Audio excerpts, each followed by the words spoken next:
हम आ जाते हैं राहुल गांधी मुद्रा में।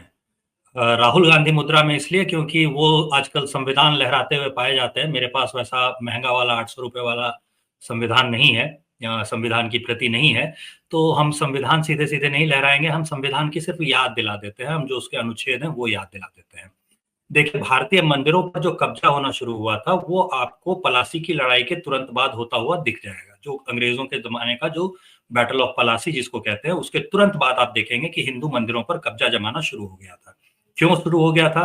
क्योंकि उस समय तक जो सिस्टम चलता था उसमें जमीन जो होती थी वो निजी संपत्ति नहीं होती थी, वो गांव की संपत्ति होती थी और पंचायत जो होती थी वो तय करती थी कि कौन सा व्यक्ति जो है वो, अच्छा चलो तुम्हारा परिवार जो है वो 5 बीघा जोत सकता है तो तुम 5 बीघा रखो, तुम्हारा परिवार जो है वो 3 ही बीघा जोत सकता है, तुम्हारे परिवार में लोग कम है, तुम्हारे पास बैल कम है, तो तुम 3 ही बीघा लो। तो इस तरह करके जो बंटवारा होता था वो पंचायत तय करती थी, मंदिर तय करते थे, मंदिरों के पास जमीन होती थी और इस तरह से काम चलता था। तो जैसे ही अंग्रेजों का शासन आया, उन्होंने देखा कि सारी जमीन इनके नियंत्रण में है, तो उन्होंने उसको कब्जाना शुरू किया। अब जब भारत स्वतंत्र हो भी गया, तो भारत के स्वतंत्र हो जाने के बाद संविधान में अभी-अभी, जैसे कि राहुल गांधी ने संविधान लहराते हुए कहा था कि हम जमीनों का एक्स-रे करेंगे, हम संपत्ति का एक्स-रे करेंगे और एक्स-रे करके देखने के बाद कि किसके पास कितना है, उसका बंटवारा किया जाएगा। तो कुछ जो अभी नए-नए हिंदुत्ववादी हो गए हैं, पुराने ज़माने में जो है वो ओबीसी चिंतक हुआ करते थे, उन्होंने और कुछ दूसरे लोगों ने ये बताना शुरू किया कि नहीं-नहीं, संविधान में तो कहीं लिखा हुआ है ही नहीं कि ज़मीनें जो है वो बाँटी जा सकती हैं या उनको इस तरह से किया जा सकता है कि ज़्यादा जिसके पास है उससे लेकर के कम जिसके पास है उसको दे दो। तो अभी तक जो मंदिरों की ज़मीन कब्जाई जाती रही है उसके लिए संविधान ही इस्तेमाल होता रहा है। संविधान का अनुच्छेद 39 39 जो है, उसके सब सेक्शन बी और सी में आप देखेंगे तो किसी के पास संपत्ति कितनी इकट्ठा होगी, इसको सरकार नियंत्रित कर सकती है और किसी के पास ज्यादा जमा ना हो जाए, ज्यादा संसाधन एक जगह एकत्रित ना हो जाए, इस चीज को नियंत्रित करेगी। ये चीज संविधान के अनुच्छेद 39 बी और सी में लिखी हुई है, जिसकी बात राहुल गांधी अपने भाषण में कर रहे थे और ये इस्तेमाल होता था। अपने रिटायर होने से 2 दिन पहले जस्टिस चंद्रचूड़ ने इसकी फिर से व्याख्या करने की बात की है और आईएएस ऑफिसर्स की जो तैयारी होती है, यूपीएससी की जो तैयारी होती है, उनका जो रोजी रोटी चलता है, ये जो कोचिंग चलाने वालों की रोजी रोटी चलती है, तो ये रोजी रोटी चलती है केशवानंद भारती केस पढ़ाने से। तो केशवानंद भारती केस अगर आप देखेंगे तो उससे भी आपको अनुमान हो जाएगा। इसके साथ आपको और अगर देखना है तो एक कोक नाम का केस होता है। विजय कोक नाम की एक कंपनी थी जो कि कोयला की कंपनी थी, उसकी संपत्ति जब जब्त कर ली गई, सरकार ने उसको जब्त कर लिया, तो वो हाई कोर्ट में और फिर सुप्रीम कोर्ट वगैरह में गए थे। तो उसका जो 1977 का फैसला था, कोक जजमेंट अगर आप खोजेंगे तो वहां आपको मिल जाएगा कि किस तरह से सरकारें जो है वो मंदिरों की ही नहीं, आपकी निजी संपत्ति भी जो है वो भी जब्त कर सकती है। तो सिर्फ मंदिरों के साथ ये हुआ ऐसा नहीं है, हिंदुओं के साथ एक व्यापक पैमाने पर ये चीज हुई है। तो मंदिरों पे भी यही जो 39 बी होता है और सी होता है वो लागू करके और ये संपत्ति जो है हड़पी गई। अब दूसरा क्या होता है कि एक तरफ जब सरकार ने हड़पने की कोशिश की तो संविधान इस्तेमाल कर लिया, लेकिन जब देने की बात थी तो उसी संविधान ने जो अधिकार दे रखे हैं वो हिंदुओं को कभी मिले नहीं। संविधान का ही अगर आप अनुच्छेद 16 देखेंगे तो आपको दिख जाएगा कि मंदिरों में, किसी भी धार्मिक संस्था में कौन सा आदमी नौकरी करेगा, ये चीज जो है वो धार्मिक संस्था तय कर सकती है। अगर कोई धार्मिक संस्था कहती है कि मेरी जो संस्था है वो मुस्लिमों की संस्था है, मोहम्मडनों की संस्था है, इसमें सिर्फ मोहम्मडन ही नौकरी करेंगे, तो ये संवैधानिक अधिकार हो जाता है उसका, अनुच्छेद 16 के हिसाब से। लेकिन ये अधिकार हिंदुओं को कभी दिया ही नहीं गया।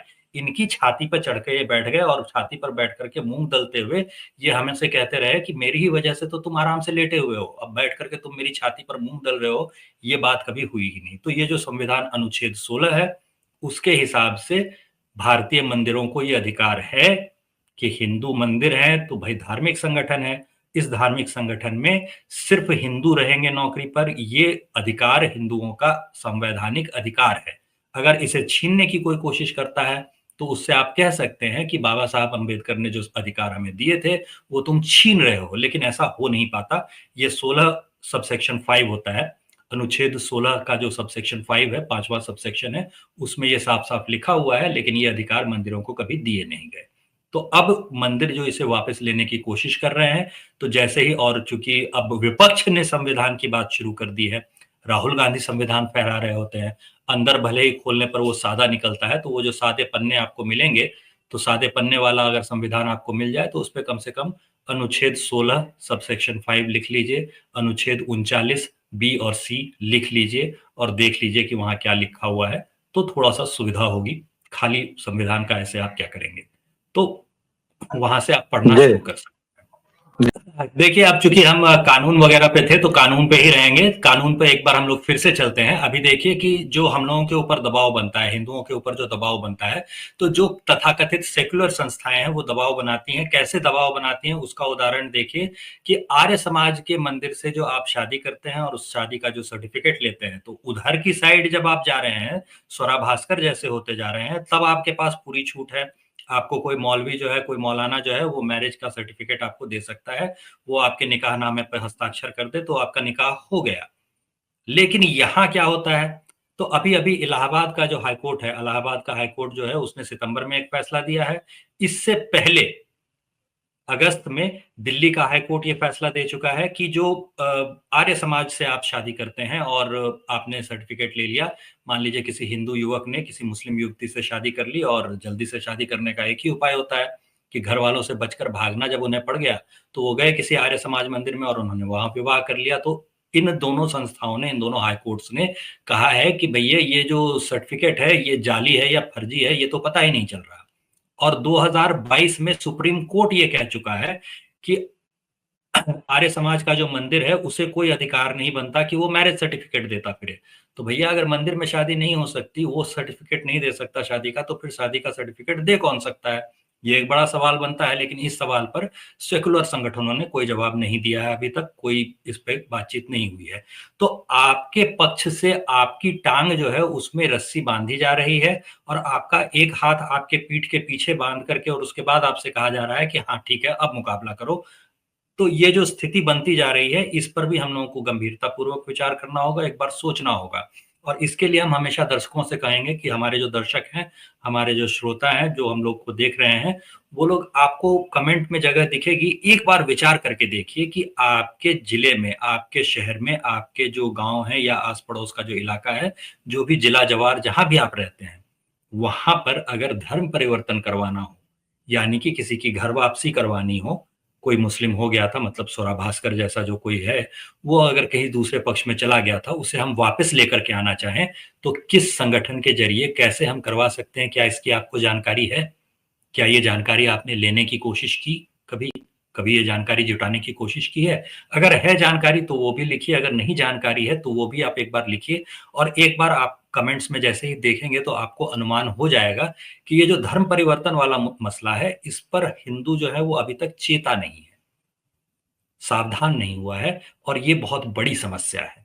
जब तक हम सावधान नहीं होते, हम देखना नहीं शुरू करते, मेरा ख्याल है कि ये जो आर्य समाज के मंदिर वाले फैसले की बात हम कर रहे होंगे, ये वीडियो पर शायद पहली ही चर्चा होगी या दूसरी चर्चा होगी। अधिकांश लोगों ने इस मुद्दे पर कोई वीडियो देखा नहीं होगा, किसी वीडियो में इस बारे में बातचीत सुनी भी नहीं होगी। तो मेरा ये निवेदन रहेगा कि एक बार देखिए कि क्या हो रहा है। क्या हिंदुओं को धर्म परिवर्तन के उतने अधिकार मिल रहे हैं, या धर्म परिवर्तन से सुरक्षा मिल रही है? अगर नहीं मिल रही है तो क्या किया जा सकता है? क्या मंत्रियों से, जो विधायिका है उससे बात करके इस बारे में कानून बनवाए जा सकते हैं? क्योंकि 2014 में जो केंद्र सरकार है उसने एक बार कोशिश की थी, दोबारा कोशिश नहीं की है। राज्यों की अगर हम लोग बात करें तो 10 राज्यों में धर्म परिवर्तन संबंधी कानून है। धोखे से या लालच दे करके अगर धर्म परिवर्तन करवाया जा रहा है तो उसके खिलाफ कानून है, लेकिन अधिकांश राज्यों में कानून नहीं है। और यहाँ तक कि आप देखिए कि जब यूपी सरकार ने इस तरह के जो शादी करने के मकसद से, पहले जो कानून था उसमें कहा जाता था कि पैसे का लालच, आपको धन संपत्ति का लालच, नौकरी का लालच, ये सब दिया जा सकता है। एक जो लालच था बहुत बड़ा, शादी का लालच। जैसे उदाहरण के तौर पर आप धर्मेंद्र को देख लीजिए। धर्मेंद्र ने धर्म परिवर्तन कर लिया और हेमा मालिनी से शादी कर ली, तो दूसरी शादी कर सकता है वो, इसलिए वो धर्म परिवर्तन कर रहा है। तो आप जो ये देखेंगे कि एक मोहम्मडन हो गया कोई व्यक्ति, तो मोहम्मडन होने वाला व्यक्ति जो है वो हर बार शादी के लिए वो मोहम्मडन हो रहा है। जैसे उदाहरण के तौर पे आप ए आर रहमान को देख लीजिए, अभी उनका तलाक होने वाला है। लेकिन उन्होंने भी जो धर्म परिवर्तन किया था, वो जो ए आर रहमान हो गए थे किसी दिलीप कुमार से, तो वो क्यों हुए थे? तो उन्होंने शादी करनी थी उन्हें, इसलिए वो धर्म परिवर्तन करके ए आर रहमान हो जाते हैं। तो ये जो शादी का लालच होता है, अगर इतिहास की साइड देखेंगे तो काला पहाड़ उड़ीसा का वो आप देख लीजिए, हर बार ये शादी के लिए हुआ है। तो ये जो शादी के लिए होने वाला लालच था, इस लालच पे ध्यान नहीं दिया जा रहा था। तो धर्म परिवर्तन जो एक मुद्दा है, जो ये फेंस सिटर उस साइड उतर जाते हैं क्योंकि वहाँ उन्हें एक सुंदर लड़की मिल जाएगी या फिर उन्हें एक मजबूत टिकाऊ लड़का मिल जाएगा। इस लालच में जो उस साइड फेंस सिटर उतर जाते हैं, सेकुलर लोग उतर जाते हैं, उससे रोकने का कोई प्रयास हो रहा है या नहीं हो रहा है, या सरकारों पे हमने दबाव बनाया कि नहीं बनाया कि इस तरह के कानून बनाओ कि इस चीज़ को भी रोका जा सके, लालच की श्रेणी में इसे भी शामिल किया जा सके। तो ये हम लोगों ने नहीं किया है, धीरे-धीरे हम लोग चेत रहे हैं, बहुत धीरे है ये गति।